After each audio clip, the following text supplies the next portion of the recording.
वाहिनीमुळे खरं तर ते झाड कमकुवत झालं असल्याचं उल्लेख करण्यात आलेला आहे. काय कोण सांगाल? चेंबूरचा मुलाचा ना रिपोर्ट.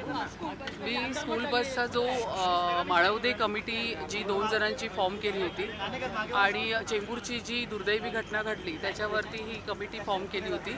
त्या कमिटीचा अहवाल कालच आला. त्या कमिटीच्या अहवालामध्ये संपूर्ण अहवाल मी वाचला.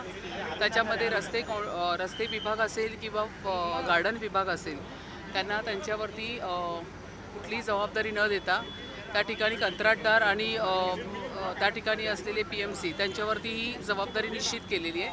आणि कंत्राटदारांना 5 लाख आणि त्याच्यामध्ये जे त्यांच्यावरती कन्सल्टंट नेमले जातात त्यांना 2 लाख अशा पद्धतीचा 7 लाखाचा त्यांना भुर्दंड देऊन तो अहवाल या पद्धतीत दिलेला आहे. तो मला मान्य नाही. तो अहवाल मला मान्य ह्यासाठी नाही आहे कारण की आपण ह्या पद्धतीने जर अधिकाऱ्यांवरची जबाबदारी निश्चित न करता कॉन्ट्रॅक्टरला तर धरायचंच आहे, त्याबद्दल वादच नाही. कन्सल्टंट असेल त्यालाही तुम्ही जबाबदार धरा, पण संबंधित त्या पूर्ण रस्ते कॉन्ट्रॅक्टरचे जे साईट इंजिनियर होते त्यांना त्या ठिकाणी धरणं अतिशय गरजेचं होतं. त्याचबरोबर गार्डन विभागाचे जे अधीक्षक होते त्यांना त्या ठिकाणी जबाबदार धरणं गरजेचं होतं. याचं कारण मी एवढ्यासाठी सांगते, याच रोडची पाहणी मी पावसाळ्याच्या पूर्वी केलेली होती. पावसाळ्यामध्ये पाहणी करते वेळीच मला झाडांमध्ये सिमेंटचं पाण्याच्या पडद्या तयार झालेल्या दिसल्या आहेत. जर माझ्या इन्स्टावरती फेसबुकवरती जाणार तर तुम्हाला स्क्रोल केल्यावरती ते माझे सगळे फुटेज मिळतील. आणि त्या ठिकाणी मी पाहणी केल्यानंतर त्यांना मी तिथे त्या ठिकाणी अधिकाऱ्यांना निर्देश पण दिले होते की ह्या संपूर्ण झाडांमध्ये सिमेंटचं पाणी जातं आहे, त्यामुळे ही झाडं कमकुवत होऊ शकतात. या झाडांना श्वास घेता येणार नाही किंवा ह्या झाडांची मुळं पाळं पुढे जाऊन कमकुवत होऊन ह्याला भविष्यामध्ये त्रास होऊ शकतं, झाडं वीक होऊ शकते, झाडांची क्षमता कमी होऊ शकते.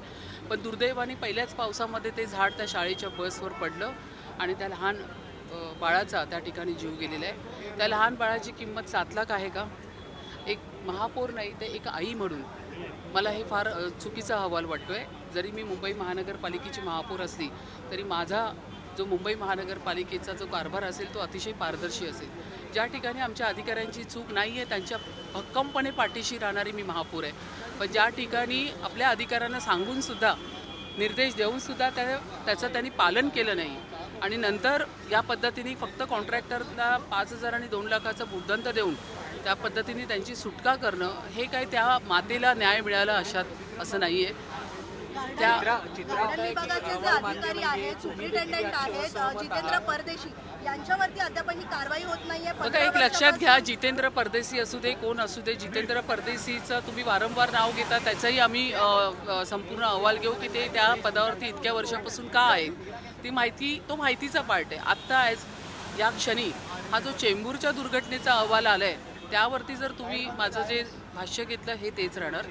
तर त्यामुळे अहवाल थोडा मला असं वाटतो. आणि दुसरी IIT बॉम्बे किंवा ज्यांनी थर्ड पार्टी ऑडिटने पण त्या ठिकाणी सांगितलं होतं की कॉन्क्रिटीकरणामुळे झाडांना इजा झालेल्या आहेत. मुंबई महानगरपालिकेचे जे रस्ते तयार होतात ते आदरणीय आमचे मुख्यमंत्री देवेंद्र फडणवीस साहेब, DCM एकनाथराव शिंदे साहेब, सुनेत्राताई यांच्या मार्गदर्शनाखाली आणि यांच्या पुढाकाराने आज मुंबई महानगरपालिकेचे जवळपास 2,200 किलोमीटरचे रोड होतात. त्याच्यामध्ये आपण 1700 किलोमीटरचे रोड आपण पूर्ण करून आपण आता जवळपास 250-300 किलोमीटर आपले बाकी आहेत. इतकं सुंदर त्यांचं काम ह्या ठिकाणी मुंबईला इन्फ्रास्ट्रक्चर, मुंबईला सगळे चांगले रोड, चांगले ब्रिजेस, चांगल्या मेट्रोच्या कनेक्टिव्हिटी देण्याचं काम चालू आहे. पण हे होत असताना साहेबांचे पण निर्देश होते, CM साहेबांचे निर्देश आहे, DCM साहेबांचे निर्देश आहे की ते काम करत असताना तुम्हाला तिकडे असलेल्या झाडं असतील, तिकडे असलेले स्ट्रॉंग वॉटर ड्रेन असतील, या सगळ्यांची काळजी घेऊन काम केलं पाहिजे. चित्रबागांनी ट्विट केलं आणि त्यांनी देखील विरोधक नाही तर सत्ताधारी सुद्धा याच्या विरोधात हेच तुम्हाला आम्हाला सांगायचं आहे. जरी आम्ही इथे सत्तेवर बसलो असते तरी पण चुकीच्या गोष्टीला पाठिंबा देण्याचं या ठिकाणी काम नाही आहे. या ठिकाणी जर मुंबई महानगरपालिकेचा जर हा अहवाल आला असेल जो मला मान्य नाही आहे, या ठिकाणी तुम्ही अधिकाऱ्यांवरची जबाबदारी झटकताय आणि कॉन्ट्रॅक्टरला पण देऊन काय करताय 5 आणि 2 एकूण 7 लाखाचा, म्हणजे त्या बाळाची किंमत 7 लाख रुपये झाली.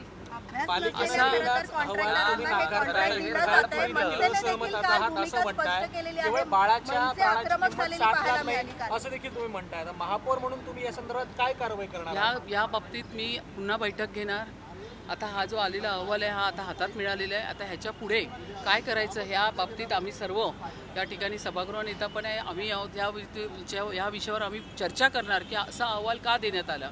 झालंच तर आम्ही झालेल्या ठिकाणी पाहणी पण करू, बघूसुद्धा की झाडाच्या खाली काय परिस्थिती होती. परंतु एकंदरीत मी या अहवालाबरोबर सहमत नाही. फ्री असेसमेंटसाठी मुख्यमंत्र्यांनी 2024ला खरं तर अहवाल दिलेला आहे, मात्र तरी सुद्धा फ्री असेसमेंट झालेलं नाहीये. नेमकं यामागे दिरंगाई का? आणि नाही आता लक्षात घ्या, आता हे झाड पडलं नसतं त्याची आपण आता असेसमेंट असेल, फ्री असेसमेंट असेल, गुगल मॅपिंग असेल, वॉर्ड निहाय आपण सगळ्या गोष्टीला आता कामाला लागलो. आत्ता जर तुम्ही मला मुंबई महानगरपालिकेच्या कामाच्या बाबतीत बोलणार तर आता सगळेच अधिकारी ऑन फील्ड उभे आहेत. 24/7 ते काम करतात आहे. एका फोनवरती 1916च्या कॉलवरती म्हणा, माझ्या फोनवरती सगळ्या जे नगरसेवक आहेत, जेवढे कमिटी अध्यक्ष आहेत, कशाला आपल्या सामान्य मुंबईकर पण जर एखादी कंप्लेंट टाकतोय त्या कंप्लेंटला पण आपण गृहीत धरून त्या ठिकाणी काम करतोय. त्याबद्दल वाद नाही. त्याबद्दल मुंबई महानगरपालिका अधिकारी चांगल्या पद्धतीने काम करतात आहे. तर आता जर तुम्ही म्हणणार तर आताची परिस्थिती अशी आहे की पालिका आता रस्त्यावर उतरली. पत्रव्यवहार देखील झालेला होता. आता हे टाइम बाउंड होणार, कशी होणार त्याला मला आता हा अहवाल कालच हातात आलेले आहे. आज माझ्या बऱ्याच आता हे सगळ्या उद्घाटन आहे. उद्या किंवा परवा मी हेड ऑफिसला गेल्यानंतर ह्याची पूर्ण माहिती अहवालावर राजकीय ठिकाणी पत्रव्यवहार चोरांना चोरच वाचवत आहे.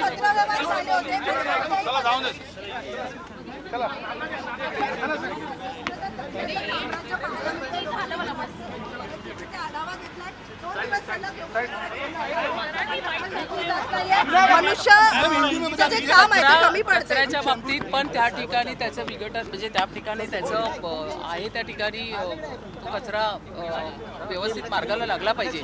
या बाबतीत पण आम्ही आढावा घेऊ. सगळं आता सुरुवात केलेली आहे संपूर्ण. आता तुम्ही जर आता बघितलं कचरा असेल, पाणी असेल, रस्ते असेल, साईड ट्रेन असेल, मेन हॉल काल मी तुम्हाला बघितलं ना, काल मेन हॉलसाठी पण मी एक त्या ठिकाणी सेफ्टी गार्ड त्या ठिकाणी मुंबई महानगरपालिकेने दाखवलंय. तर अशा पद्धतीने काम आता पालिकेच्या